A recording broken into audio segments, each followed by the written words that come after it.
Hello, everybody.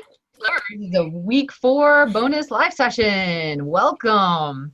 And this is where we're going to go over the assignment for those who have questions. So, um, some key things I want you guys to remember is that looking at the numbers is really, really important because, I can tell you any of the chef instructors can tell you, you have to look at these type of sheets, the profit and loss, slash income, your balance sheets, your cash flows, all that stuff. So you can try to figure it out. And like figure out what your business is doing. When I took over the B&B, it was hemorrhaging money, like left and right. It was horrible. Like it was hundreds of thousands of dollars in debt. And I had to look at those numbers and figure out what is it that we can do so we can make a profit. And I had to come up with the solutions, and I had to do that whole plan, do, check, act, that nice circle that I talked to you guys about, because sometimes the solution that you think is going to work doesn't work, and that's okay if it doesn't work. Hello, Timothy. But it's the fact that you are trying to problem solve. You're trying to come up with those solutions.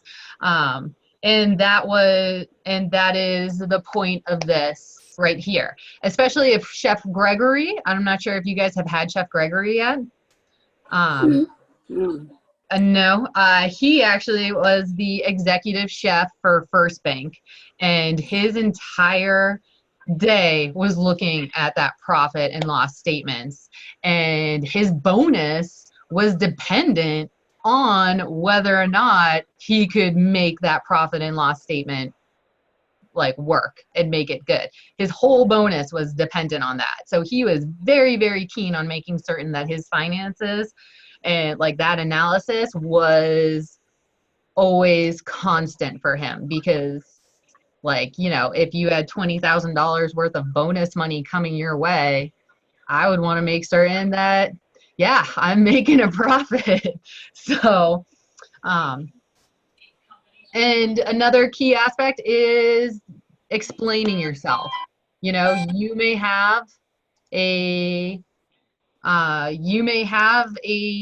you see what the problem is, you may have a solution, but why do you think that solution is going to work? What is it about it that you think is going to make it work? And that's the whole thing with everything we do, right? You always have to do that research, and you have to explain yourself. You have to explain why it is you think this is going to be the best option. Because, investors, bankers, all those people, they're going to want to know. They want to know what the best solution is and why you think it is. So, without further ado, what do you guys have for questions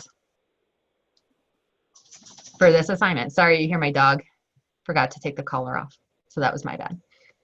So what questions do you guys have? Remember, for the assignment, you had to come up with 2 problems that you found with 2 solutions for each problem.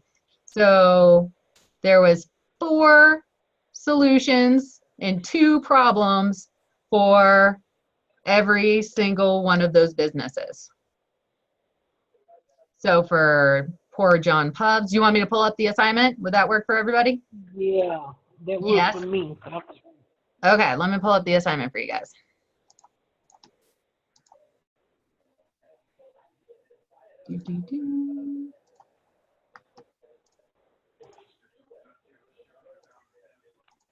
Okay, so each one of these, the tabs are right down here. Janet's Grand Events, Jamie's Waffle Wagon, and then you have Poor John's Pub right here. And each of these gives you the little scenario about them, and you have to come up with 2 problems that you find over here, and then 2 solutions for each problem. So my example for you guys will be this wine. The wine is at $600. She bought wine for $600 and she only sold $200 worth. So that's a problem, right? That's what I thought. Yeah. So what do you think two solutions would be for that? My one solution was she could have found a cheaper wine, tastes just as good as the wine that she spent $600 on, and made a profit from that. Yep, she can find cheaper wine. So that's one solution. What else? hmm What would be another solution for that? But my thing was I didn't know what she sold the wine for. How much was the wine? Yeah. Did did it? Because I didn't understand, was the wine coming with the catering that she was doing? Was that included into her catering price or not? That's what I didn't get. And then sometimes, Sandra, this is where you don't always get that information. This is what you have to base it off of and then figure out the different possibilities, right? So those are great questions. And those are the type of questions you're going to want to ask and dive into if it's your business. Or even if you come in as a consultant, you're going to want to know these type of things. So, so it could be, like you said, her wine is too expensive. And then what is another solution towards her wine problem? Okay, charge a little bit more for the wine. She could charge a little bit more for the wine, right? She could up her price. What else do you think is a solution?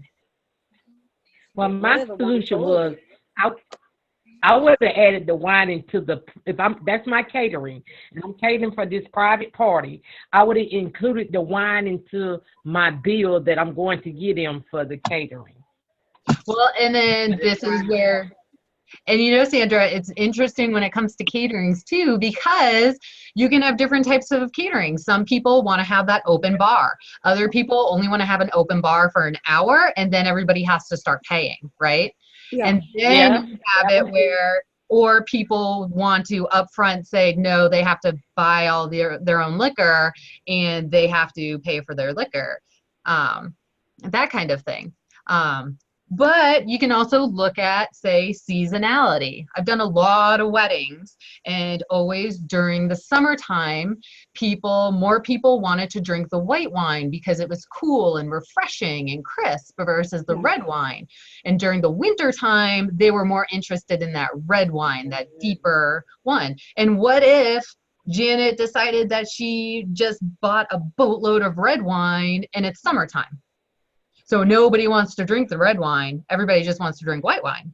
Yeah. So those are type of solutions that you can come up with. And that's that type of explanation that you want to give. Yeah.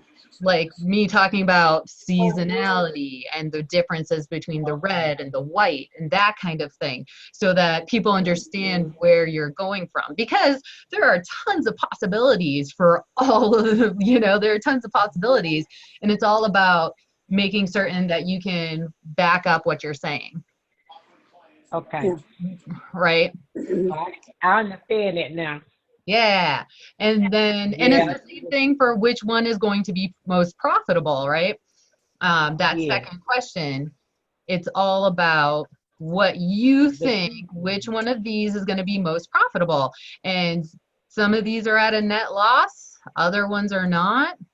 But that can't be the sole reason why you think, like, you can't just say Janet's going to be more profitable because her profit and loss is at a zero. Because her profit and loss next month could be a negative 10,000. So why is it that you think this business has that potential? Like, you're selling me on the possibility. You're like, I'm the investor, and you're going to sell me on why you think that this is going to be profitable and your reasons for it. So you can, like, like for the B&B, like, it was not doing great, but I still believed in it. I still believed in the concept. I believed in the business. And I believed that if we just made the adjustments that were necessary, like changing the menu items, uh, re-examining our customer service, that we would be profitable. Like redoing our marketing. My big thing was like, we need to re-examine my menu, and I need to re-examine my marketing, because the B&B, the previous owners, went to a pig farm and decided that they did not want to sell bacon or any sausage products at a bed and breakfast. So nobody Oh, got bacon or sausage. Oh, wow. I love your wow. face, I couldn't Robert, right now. And that was the biggest complaint. Like, I took a survey. I asked all of the guests. I was like, look, what do you think needs to happen? It needs to be fixed. And they're like, I want bacon. And that was the number one complaint. And I was able to do that research, do that surveying, and reassess the menu to make those changes. So it's those kind of things you have to look at, because who would go to a bed and breakfast where you're not going to get the possibility of bacon, or like with Well, your eggs. Like, uh, Oh, I like wouldn't if have you're doing came a there. bed I and couldn't. Mm-mm. yeah, right. I love you guys are like, like, no way. Yeah, but that okay, was the problem. That was a big, big problem. So, and that was like, yeah, the number one complaint. And as soon as that happened, occupancy rates went up, marketing was better. I had better photos that showed that I did in fact serve bacon, or I could do some other dietary restriction if they needed to, any of that kind of stuff.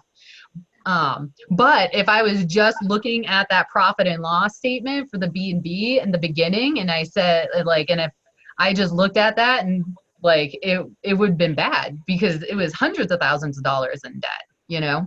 It wasn't just like 10,000 like here.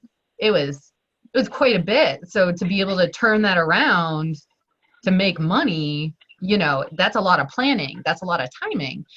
And that's something that's good to know, especially for if you guys decide maybe you don't want to create your own concept, and maybe you're going to buy a business that's already been done. mhm. So how are you going to make it your own? How are you going to fix it if there are problems with, the numbers? The one thing I was taught, like at McDonald's, you're there to serve the customer, to give them what they want, not to, oh, okay, we're not going to do the bacon, we're not going to do the sausage.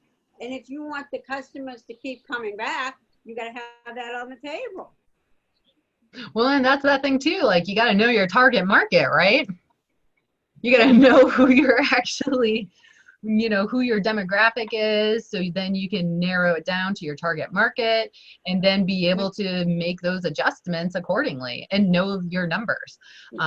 Which is why I also liked having you guys look up all of those, that information about the taxes and your seller's permit and everything. And Yeah. those alcohol licensings, because if you guys decide that you are going to buy another business, I don't want you guys to run into the problem that I've seen here, which is somebody buys the business not realizing that there is thousands of dollars in debt for taxes or whatnot that the previous owner didn't pay, that now you have to pay because you took that business over, right? So that's why it's good to know all those laws and look up all that information, so that you guys can, and then be able to look Well, at the numbers so that you can figure out, like, hey, you haven't paid your taxes in like 4 years. That's a problem. I'm not going to buy your business until you pay your taxes. that's right. Well, the one thing I did learn from years ago, because I took an accounting course, is you always look at your balance sheet. You look at your assets, your liabilities. What are you spending more on, and try to work, figure it out from there and stuff. Exactly, Kathy, because your balance sheet is you want your liabilities and your assets to be equal. And if they're Yeah, not, there's a problem. And you, yeah, that's right. And you also want to have on the equity, right? To make sure you have a little bit of a profit there in your name, you know? yeah, like what And is your actual stockholder, like your stockholders' equity? What is mm-hmm, that? Yeah, that's yeah, right. So, what other questions do we have from you guys? basically. I wasn't sure how to do this assignment, so I was looking at the other two, the ones that had the net loss or whatever, Mm-hmm. and they're okay. They were doing, I think it was the beer or something. I don't remember exactly because I don't have it in front of me. They were selling that at a wicked low price or something. Let me see. Revenue. Yeah. Yeah, like this one's Jamie's, and she has that And the other one, the poor John. Poor John's Pub, Yeah. where See, they sold beer, they bought beer for $1,000 and sold it for a and thousand so it dollars.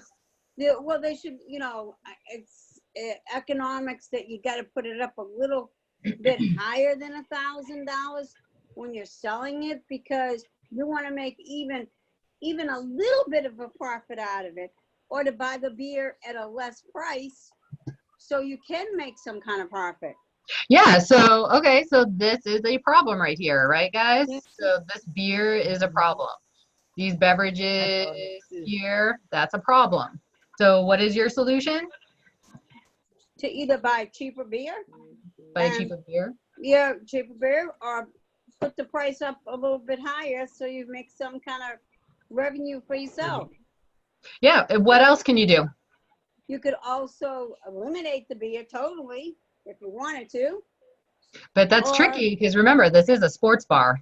yeah, or okay, you could maybe like take the beer and like how they do the pitchers and everything else and sell that for a little bit more so you could get more people in to buy it during the sports things that are going on.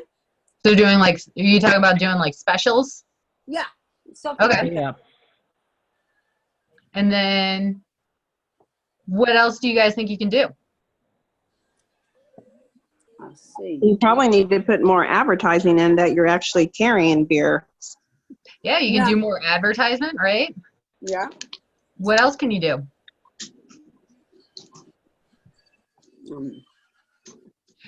So how many types of beer are there?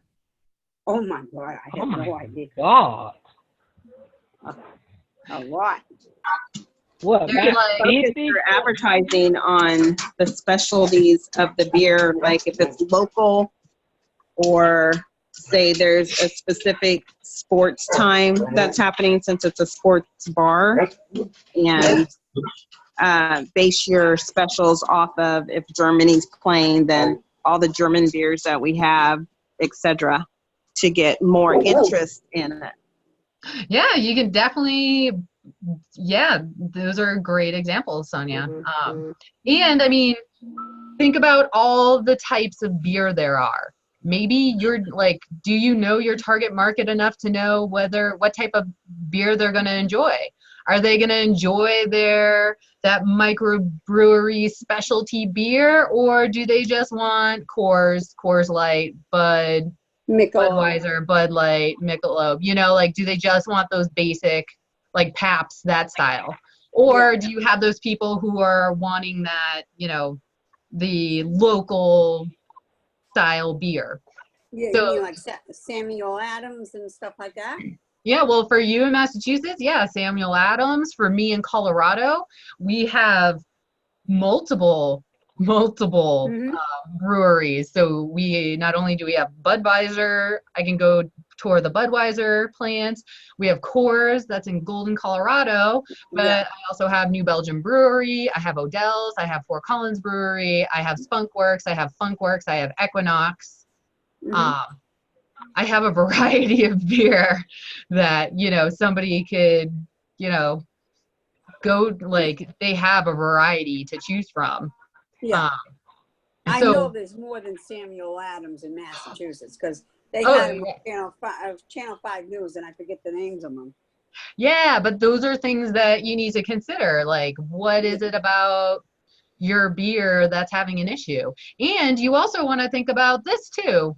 If the number looks extremely off, what if it's human error? Yeah. What if somebody, instead of putting, like, you know, forgot a 0 because I'm cold, like, you know, you heard me when I was sick and I sounded horrible, and, you know, like, and I had the cold and you're groggy and you're putting your numbers in, and maybe you just, you know, put 1,000 in instead of a 4 because you just hit the wrong number. Yeah. Those kind of things happen, right? Yeah. So that's another reason why to look at these and, like, always double check your numbers, because you could just have an error. Did you guys think about that possibility? No, not No. really. But that would be the Nope. first thing you really should look at before you think about anything else, because it's very common, you know? Oh, yeah. People, And then, Timothy, I saw that your hand was raised, but then it went away. So what was your question? Yes, Chef. I was asking if we've got the homework assignment what we're doing tonight, but is there any way that we could get like a practice, like a demo sheet, so that we can fill in our own profits and losses? Yeah, that was actually part of the, you know, those slides that I gave. I gave those actual slides that had a link to all the templates that I created in that beginning, in the very beginning, because I showed you guys all the balance, profit and loss, the cash flow, and I provided that link to where you can find all of those, that same template, so that you guys could have them. So everything I showed you, you guys, you can go to those 2 links for the templates and be able to get them for yourself. okay. Does that help? Yes. Yes, Chef. Thank you. Was that what you needed? Was that your question? Like, was that what you Yeah, wanted? because I'm understanding. I'm looking at and reading. I can do numbers. I'm Yeah. just trying to find a way where I can calculate and put my numbers in myself, so I know how to do the spreadsheet. Yeah, and that's why I gave you guys those templates that I did, because it really does a nice job of breaking everything down. And it added, like, all that, like, you know, that budget one that I did and the cash flow that showed, like, the marketing and the, like, IT and all that stuff. Like, I didn't actually have to put any of that in there. The actual, that template had all of that in there. So that's why I really liked that, those ones, because you had. All right. Thanks, Chef. Yeah, no problem. Thank you. Yeah, no problem. So, are there any other questions right now? Nope. How are you guys feeling? Good. Can do it. But I do have a question. Yeah, Sandra. It's not about this assignment, though. Okay, that's fine. It's about last week's assignment. Okay. Okay, when you put your management wages in, how do you actually get their wages? Okay, let me pull up my handy dandy calculator for you, so I can show you. So my calculator, say, how much do you want to pay your manager per year? Mm-hmm. Should we do just 50? Should we do 50? Does that sound good for you guys? Yeah. Yeah, that's fine. Okay, so 50,000, that's how much you're going to pay him a year, right? Yeah. All right. 52. So you're going to divide that by 52, because there's 52 weeks in the year. And then you Okay. have that $961.54. And that's what you put into that weekly Okay. salary. Okay. that's where you just decide, like, or vice versa. If you say, no, I wanted to pay him like $20 an hour, right? You could do $20 an hour times like that typical, like your 40-hour work week, and that's 800, and then you would put 800 in. Okay. And then,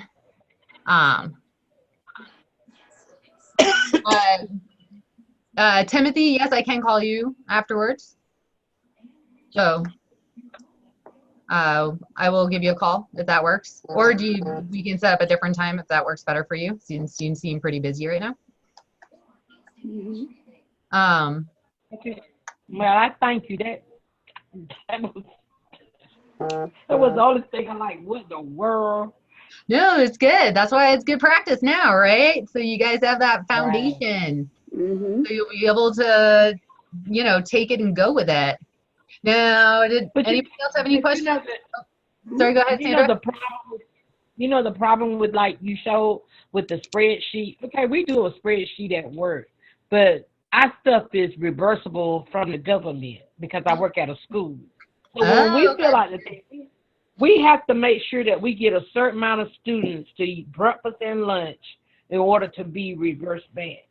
Yeah, you have a whole other demon you have to go off of, right? And I'm beginning to learn now that restaurant and school spreadsheets are totally different.